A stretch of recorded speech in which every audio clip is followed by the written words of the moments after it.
पहलगाम में पर्यटकों पर हुए आतंकी हमले में 26 लोगों की मौत हो गई है। घाटी में पर्यटकों को निशाना बनाकर किया गया ये अब तक का सबसे बड़ा हमला बताया जा रहा है। हमले में करीब 1 दर्जन लोग गंभीर रूप से घायल हैं। मंगलवार को आतंकी पहलगाम की बैसरन घाटी में पहाड़ से नीचे उतरे और वहां मौजूद पर्यटकों से उनका नाम पूछकर उन्हें गोली मार दी। आतंकी संगठन लश्कर-ए-तैयबा का मुखौटा कहे जाने वाली द रेजिस्टेंस फ्रंट यानी टीआरएफ ने इस हमले की जिम्मेदारी ली है। इस हमले के पीछे जिस आतंकी का नाम सामने आया है वो है लश्कर का डिप्टी चीफ सैफुल्लाह खालिद। इसे सैफुल्लाह कसूरी भी कहा जाता है। ये वही आतंकी है जो भारत में कई बड़े हमलों में शामिल रहा है और हाफिज सईद का बेहद करीबी माना जाता है। आतंकियों ने पूरी प्लानिंग के तहत इस आतंकी हमले को अंजाम देते हुए पर्यटकों को निशाना बनाया। ये हमला तब हुआ है जब प्रधानमंत्री नरेंद्र मोदी सऊदी अरब के दौरे पर थे और अमेरिकी उपराष्ट्रपति जेडी वेंस भारत में मौजूद हैं। कहीं न कहीं ये आतंकी हमला पूरी प्लानिंग और सोची समझी साजिश के तहत किया गया। बता दें कि पिछले कुछ सालों में कश्मीर में आतंकी पर्यटकों को खासकर निशाना बना रहे हैं। जम्मू कश्मीर में बीते दिनों हुए आतंकी हमलों में जैश का हाथ होने की बात भी कई बार सामने आ चुकी है। जैश स्थानीय आतंकी संगठनों की आड़ में घाटी में ऐसे हमलों को अंजाम देता आया है। पुलगाम के बाद कश्मीर में ये जो भयानक अटैक हुई है, बड़ी अटैक हुई है, पुलगाम के बाद 26-28 लोग मारे गए, एक सनातन धर्म के मारे गए। उनको पूछा गया और कहां मारे गए?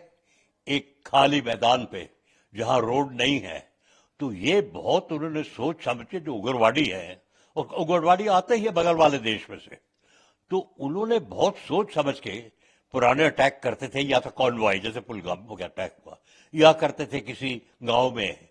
इस समय उसने ऐसे जगह पे अटैक किया जहां टूरिस्ट लोग एक खुले, इंग्लिश में बोलते हैं मेडो, घास की जगह में आके M4 कार्बाइन, AK-47 और जो 2-3 किलोमीटर दूर है जंगल, वहां से आ गए, लोगों से पूछा धर्म क्या है आपका, और मार दिया।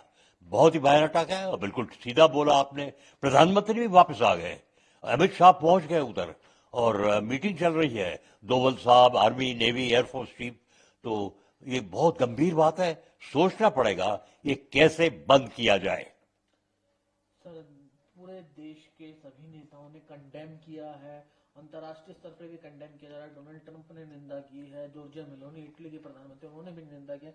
किस तरह से देख रहे हैं लश्कर-ए-तैयबा का सर सहयोगी संगठन जो है उसने जिम्मेदारी ली है इसकी?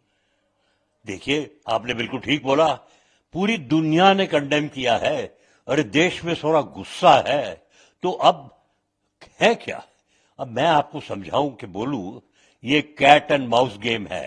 उग्रवादी कैट होते हैं, बिल्ली होती है, और जो मारे जाते हैं बेचारे वो चूहे होते हैं। वो कैट सोचती रहती है, तो पाकिस्तान भी यही सोच रहा है। अब इसका हल यही हो सकता है कि पूरी दुनिया इकट्ठा होके सोचे क्या हो रहा है मिडिल ईस्ट में, हो रहा है क्या, उग्रवादी वहां हो रहा है, और क्या उग्रवादी करे।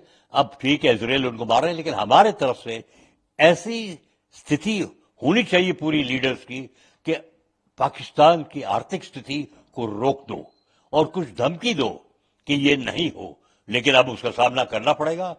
ठीक बोला आपने, तमाम मीटिंग चल रही है, NIA वगैरह, और कुछ फोटो भी शुरू हो गए उग्रवादी का दिखाने, एविडेंस भी आ रही है, लोग बता रहे हैं जो वहां थे क्या हुआ।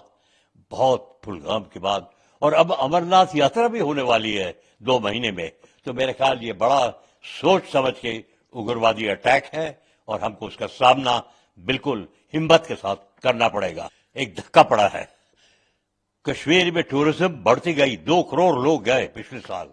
इस साल कहते जो गर्मी हो रही है बाकी भारत में, पूरी दुनिया में ज्यादा लोग जाने वाले थे।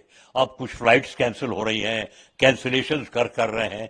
तो आप बिल्कुल ठीक बोला आपने कि ये जो है स्थिति भारत के लिए अच्छी नहीं है।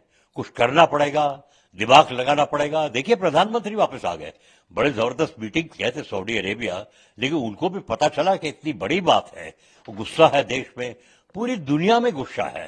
तो हमें अब अपना तरकीब लगानी पड़ेगी, कैसे एक देश को हम उनकी दिमाग को उल्टाएं कि अभी दोस्ती होनी चाहिए, ये सनातन धर्म की कोशिश कश्मीर में करनी नहीं चाहिए। और अमीर मुनीर साहब जो उनके आर्मी चीफ थे, कुछ दिन पहले उन्होंने एक लेक्चर भी बोला था कश्मीर के बारे में।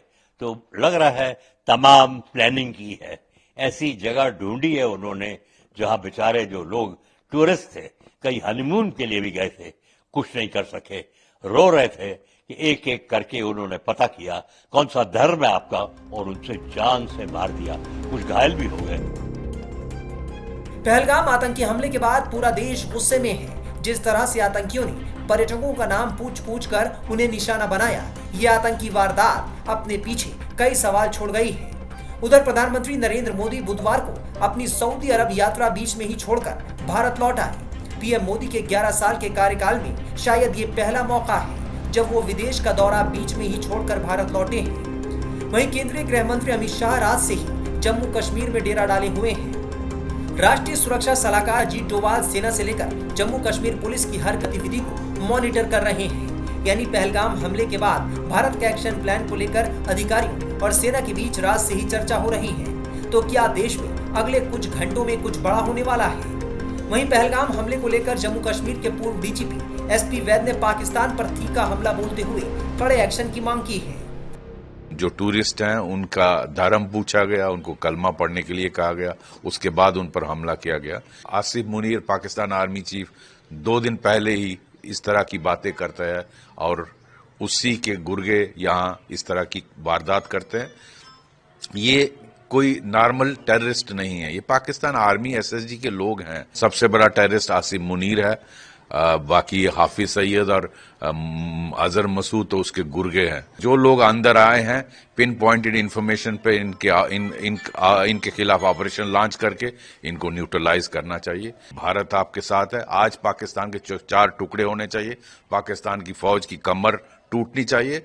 देखिए, पहले टूरिस्ट को इसलिए अटैक नहीं करते थे कि ज्यादातर टेररिस्ट लोकल होते थे, वो लोकल लोगों की सेंटिमेंट्स समझते थे और उनको मालूम है कि टूरिज्म अगर नहीं होगा तो लोकल लोगों की रोजी उनके पेट पे लात पड़ेगी।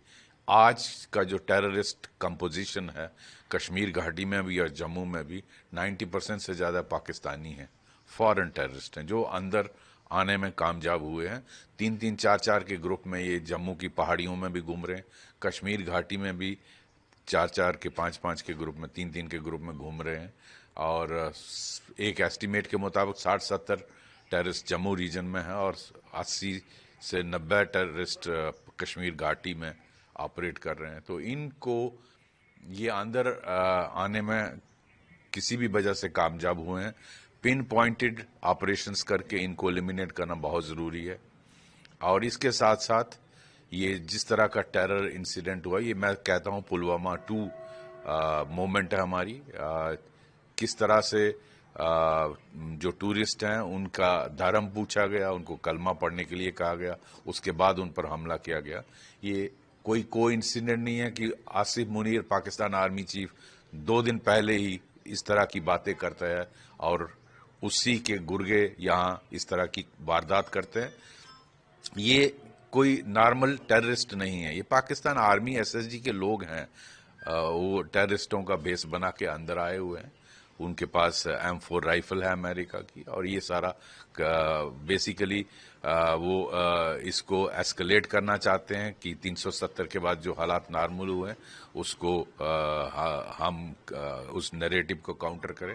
मैं समझता हूँ सबसे बड़ा टेररिस्ट आसिफ मुनीर है, बाकी हाफिज सईद और अजहर मसूद तो उसके गुर्गे हैं। तो आसिफ मुनीर हमारा रिस्पांस जिस तरह से इजराइल की 7 अक्टूबर का हमास अटैक हुआ था, ये उस तरह का अटैक है।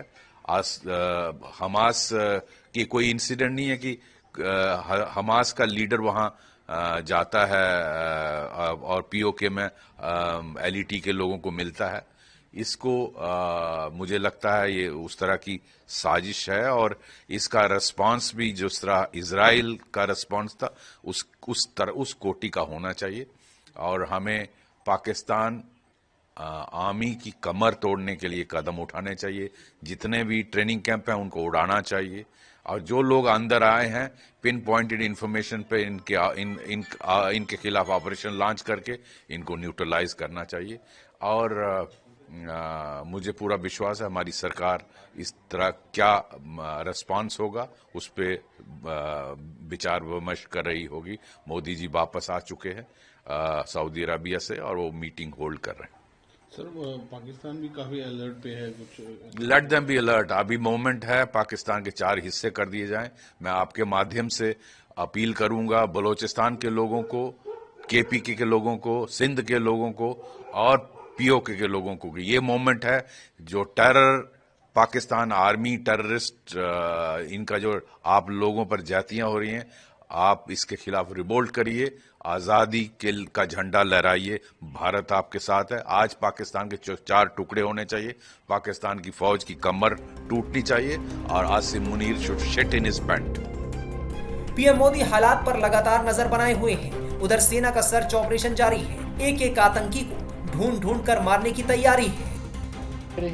पाकिस्तान की आर्मी टेररिस्ट भेज रही है, उन्हीं रूट से भेज रही है, वहीं पे आ रहे हैं और उनको स्लीपर सेल्स रिसीव करते हैं, वीआईपी ट्रीटमेंट मिलती है और वो बड़े आराम से रहते हैं और फिर निकल जाते हैं। या गोली लग गई तो मर जाते हैं, नहीं तो निकल जाते हैं।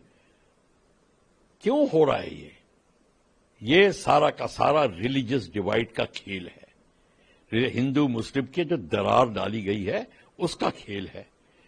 कश्मीर उससे बना था, कश्मीर की प्रॉब्लम उससे है। हमारी इंडिपेंडेंस भारत की हिंदू मुसलमान डिवाइड से हुई थी और सारा आतंकवाद जो है ये रेडिकल इस्लाम चला रहा है। मैं माइंड यू नॉर्मल इस्लाम नहीं, हमारे भारत में जो नॉर्मल इस्लाम के लोग हैं वो भारत हमसे भी ज्यादा लॉयल हैं हिंदुस्तान के लिए। वो हम उनकी मदद हमको लेनी चाहिए, उनके साथ बैठ के संगठित होकर बात करना चाहिए और फिर इस पूरी प्रॉब्लम को समझना चाहिए। ये है सबसे बड़ी बात।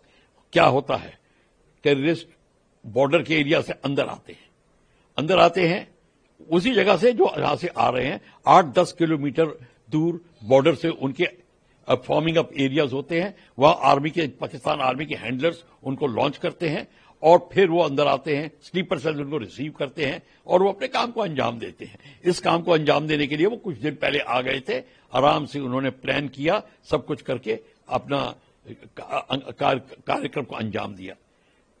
ये तो ठीक है, इसको दूर करने का तरीका ये है कि आप तो पहले अपनी सिक्योरिटी फोर्सेस एक कमांड एंड कंट्रोल में होनी चाहिए। पूरी जम्मू एंड कश्मीर के एरिया में एक कमांड एंड कंट्रोल। और फिर प्रॉब्लम उसकी आती है कि कई जो फोर्सेस होती हैं वो नहीं चाहती कि उनकी डायरेक्टर जनरलशिप चली जाए, वो आर्मी के अंडर आ जाएं या किसी और कमांडर के अंडर में आ जाएं। टर्फ हैंडलिंग जिसको कहते हैं, अपनी टर्फ को बचा के रखना चाहते हैं। पॉलिटिकल उसके एंगल आ जाते हैं बीच में, ब्यूरोक्रेसी, फौज के आईपीएस, पुलिस और फौज के बीच में संघर्ष की बातें शुरू हो जाती हैं। एक तो ये बड़ी बड़ी प्रॉब्लम है। दूसरी फिर प्रॉब्लम आती है कि ये स्लीपर सेल्स इनको मदद कर रहे हैं, छुपा के रखते हैं गुफाओं में, तहखानों में, अपने घरों में बड़े आराम से एज अ फैमिली मेंबर रखते हैं। ये प्रॉब्लम है। जब तक आप इनको दूर नहीं करेंगे, इनको दूर करने के लिए आप संगठित होकर, एक तो आपका एक कमांड एंड कंट्रोल से पूरी सिक्योरिटी एजेंसीज आपके अंडर रिपोर्ट करेंगी और आपको पता होना चाहिए टेररिस्ट कौन से घर में कहां छुपा है, लोकल थानेदार को पता होता है। अगर आप सोचते कि लोकल पुलिस को नहीं पता होता, भूल जाइए, लोकल पुलिस को पता होता है। नहीं तो थानेदार हिंदुस्तान कश्मीर से लेकर कन्याकुमारी तक कोई ऐसा थाना नहीं है जहां पे थानेदार को यह खबर ना हो। थानेदार एक बहुत तगड़ी चीज होती है, उसको पता होता है, पर हम ये खबर निकलवाते नहीं है। वहां पे भी रिलीजियस डिवाइड की बात शुरू हो जाती है। हमारे कई सारी ये बीमारी को दूर करने के लिए एक तो मैंने ये आपको 2 तरीके बताए, और फिर जो आपके जो जितने एरिया जहां से वो फॉर्म अप होके अंदर आ रहे हैं उन पे आप इमीडिएट स्ट्राइक करिए। सर्जिकल स्ट्राइक करके घर वापस नहीं आना, सर्जिकल स्ट्राइक करके वहां पे उनको ऑक्यूपाई करना, जगह को, वो 8-10 जगहों को ऑक्यूपाई कर लीजिए। और फिर देखिए जो हैंडलर्स हैं, जो पाकिस्तानी के जो अंदर घुसवाने की कोशिश कर रहे हैं फोर्सेस, वो पीछे चली जाएंगी और एंट्री खत्म और कम होने लग जाएगी, वो डिफेंस पे आ जाएंगे। हम ये नहीं करते। हमारे पास मल्टी बैरल रॉकेट लॉन्चर्स हैं, अटैक हेलीकॉप्टर्स हैं, मीडियम आर्टिलरी है, लाइट वेपन्स है, सब कुछ है, ड्रोन्स हैं। आप आपको उनको खत्म करने में कितना टाइम लगता है और ऑक्यूपाई करने में कितना टाइम लगता है। पीओके को आपको ऑक्यूपाई करना ही है, वो तो आप कह चुके हो, आपकी तो नीति के अंदर में है।